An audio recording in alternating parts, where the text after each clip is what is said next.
ایک آئین ہے جو میں نے رات عرض کیا تھا، اور یہاں سے میری گفتگو شروع ہو رہی ہے کہ یہ دو سلسلے تھے، ایک جناب اسماعیل کا سلسلہ اور ایک جناب اسحاق کا سلسلہ۔ اب قبلہ ماننا پڑے گا، چاہے کوئی مانے یا نہ مانے۔ حکم یہ ہے قرآن کا کہ جتنا حق کو ثابت کرو اتنا باطل کو، کیونکہ اگر تم باطل کو ثابت نہیں کرو گے تو حق سمجھ میں نہیں آئے گا۔ اب تم باطل کو ثابت نہیں کرو گے تو حق سمجھ میں نہیں آئے گا۔ پھر تو یہی ہے کہ بھائی ہم تو سب کو مانتے ہیں۔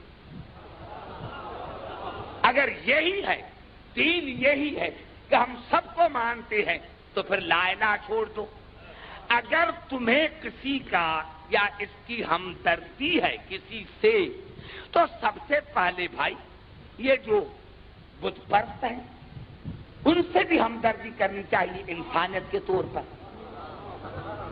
انسانیت کے طور پر ہمدردی کرنی چاہیے کہ بھائی ان کا بھی دل آزاری نہ ہو۔ تو اگر انسانیت کے بنیاد پر ہے مذہب کہ بھائی دل آزاری کسی کی نہ ہونے چاہیے، تو بھائی جب ہم لا الہ کہتے ہوں گے تو ان کی دل آزاری نہ ہوتی ہوئے گی، تو پھر کلمے سے لا الہ الا اللہ چھوڑ دو۔ یہ مذہب یہ نہیں سکھاتا، دین یہ نہیں سکھاتا۔ دین تو یہاں تک سکھاتا ہے کہ باطل کو باطل کہو،